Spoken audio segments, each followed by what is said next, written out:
দেখো, গত ২০২৪ সনে শ্রীভূমি জেলার গান্দাইমুখ এলাকায় লঙ্গাই নদীর বাঁধ ভেঙেছিল এবং সেই সময় থেকেই কিন্তু আজ অবধি সেখানে কোনো ধরনের মেরামতি হয়নি।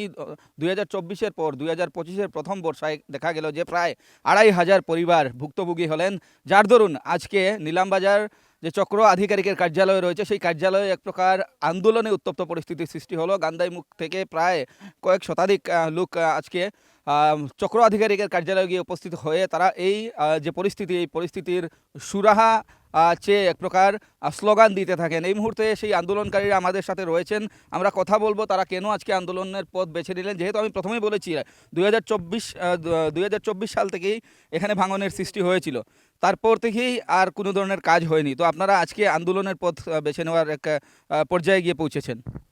কারণ মানুষের নিরাপত্তা চাই। বিগত বছর দেখে মানুষকে শুধু মিথ্যে আশ্বাস দিয়ে এবছরের যে বন্যা হলো, সে বন্যায় গত বছর যতটা অংশ ভেঙেছিল নদীবাঁধের, তার প্রায় 4 গুণ বেশি এবছর ভাঙে। এবার এখানে প্রায় 2, 3, 4টে গ্রাম পুরো জলে ভেসে যায় বন্যার সময়। সব থেকে খারাপ পরিস্থিতি হচ্ছে এখানকার, দেখুন এই যে এখানে প্রায় 70-80টা 90টা ফ্যামিলি হবে এখানে, যারা হিন্দু সম্প্রদায়ের মানুষ। এখানে গান্দাইমুখ, এখানে আছে মন্দির, তার ঠিক পরের গ্রাম যেটা আছে সেটা মুসলিম মানুষ সেখানে বসবাস করছেন।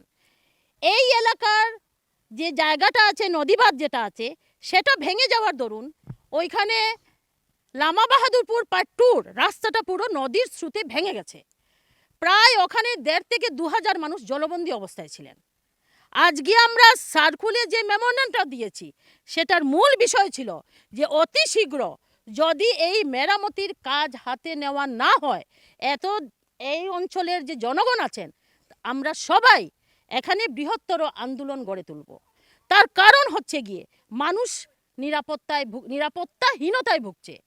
সব থেকে বড় কথা হচ্ছে এখানকার গত বন্যার সময় 2025-এর বাচ্চারা, শিশুরা, সমস্ত যারা অসুস্থ রোগী সবাই প্রায় ঘরে বন্দী ছিল। সমস্ত বাড়িঘর, জায়গা জমি, মানুষের ঘর বাড়ি সব সর্বশান্ত হয়ে গেছে। মানুষ, একজন মহিলা পা ভেঙে বর্তমানে শিলচর হসপিটালে আছেন এই জায়গাতে পড়ে। যদি সরকার মানুষের নিরাপত্তা দিতে ব্যর্থ হয়, তাহলে মিথ্যে প্রতিশ্রুতি দিয়ে গত বছর কেন মানুষকে মিথ্যে প্রতিশ্রুতি দিয়েছিলেন? আমাদের বর্তমান সরকারের কাছে, বিজেপি সরকারের কাছে আমরা এর জবাব চাইছি। কেন মানুষের জীবন নিয়ে ওনারা ছিনিমিনি খেলছেন? এদিকে বলছেন শুধু উন্নয়ন, এটা উন্নয়ন হচ্ছে?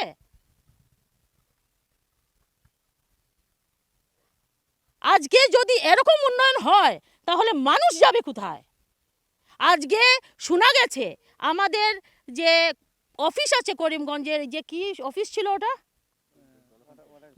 ওয়াটার রিসোর্সের যে অফিস আছে, সেখান থেকে নাকি বলা হয়েছে কোনো নদী ভাঙন হয়নি, কোনো নদী ভাঙন নেই। তাহলে এখানে কি হচ্ছে? এটা আপনারা নিজে আসছেন, আপনারা নিজে দেখুন, পুরো নদী বাঁধ এখানে ভেঙে গেছে। এরপর দেখুন সামনে বর্ষা আছে, মানুষ এখানে বাঁচতে পারবে না। নদীর স্রোত কিভাবে যায় এখানে? এখানে কোনো মহিলা বাড়িতে ছিলেন না, প্রাণ বাঁচাতে গিয়ে বাড়ির বাইরে গিয়ে আশ্রয় নিয়েছিলেন। তাই আমাদের 3টে দাবি ছিল আজকে, যে অতি সত্বর গান্দাইমুখের যে নদী ভাঙন সেটা মেরামত করতে হবে, লামা বাহাদুরপুরের যে রাস্তা ভেঙে নিয়ে গেছে সে রাস্তা সংস্কারের কাজে হাত লাগাতে হবে এবং সেখানে কালভার্ট দিতে হবে, এবং অতি শীঘ্র 15 থেকে 20 দিনের মধ্যে যদি কাজে হাত দেওয়া না হয় আমরা কিন্তু বৃহত্তর আন্দোলনে বসবো। আমরা কিন্তু সরকারের ভাওতাবাজি আর মানব না।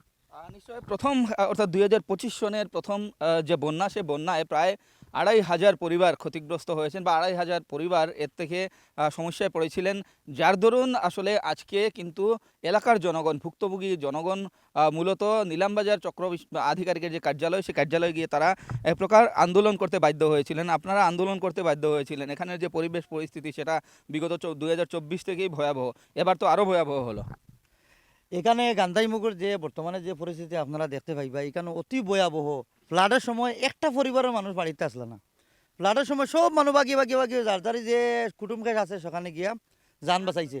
বর্তমানে পরিস্থিতি আপনারা দেখো, এখন যদি এই কাজটা হয় না, তাইলে এই গ্রামটা মানে সরিয়া যাইতে লাগবে এখান থেকে, পুরো গ্রাম তাতো না। তাই আমরা সবে এই 20 দিনের বর্তমানে আমরা সার্কুল অফিসার স্যারে কইছেন 20 দিনের ভিতরে কাম আরম্ভ করবা, যদি করেন না 15 দিনের ভিতরে কাজ আরম্ভ করবা, যদি করেন না তাইলে আমরা তো কোনো উপায় নাই, আমরা সার্কেল অফিসের সামনে গিয়ে বই থাকবো, ডিসি অফিসের সামনে গিয়ে বই থাকবো, আমরা অন্য লাগলে আমরা জেল ফাঁসি দোকা সারে, আর নাইলে জেলে ঢুকাই রাখুক। মানুষ বাড়িতে থাকতে পারে না, তে আমরা খাইতাম কিতা বাঁচতাম কিতা, জল হওয়ার পরে মানুষ উঠিয়ে যাইতে লাগে। ওটা আপনারা রাস্তা ওটা অবস্থা দেখুক। আর সিএম স্যার আইসলা করিমগঞ্জ আইয়া কিতা আশ্বাস দিলা, আমরা কোনো খবর ভাইয়ার না, ওটা আপনারা আপনারা নিউজ চ্যানেলের মাধ্যমে সিএম স্যারের কইয়ার অতি সত্তর আপনার এই রাস্তাটা মেরামতি করিয়া খাজ করিয়া দেওয়ার লাগে মানে আবেদন জানাই। নিশ্চয় চক্র আধিকারিকের কার্যালয় থেকে 15 দিনের সময়সীমা তাদেরকে বেঁধে দেওয়া হয়েছে, অর্থাৎ উল্লেখ করা হয়েছে যে 15 দিনের ভিতরে এই যে সমস্যা, তাদের যে সমস্যা সেই সমস্যার সমাধান করা হবে। অপরদিকে ভুক্তভোগী জনগণ জানিয়েছেন যদি 15 দিনের ভিতরে বা সেই সময়সীমা যদি অতিক্রম করে তবে তারা কিন্তু বৃহত্তর আন্দোলনে যেতে বাধ্য হবেন। সার্কুল অফিস আবারও তারা ঘেরাও করবেন, প্রয়োজনে তারা জেলাধিপতি কার্যালয়ে গিয়েও ধর্ণা কার্যসূচি রূপায়ণ করবেন।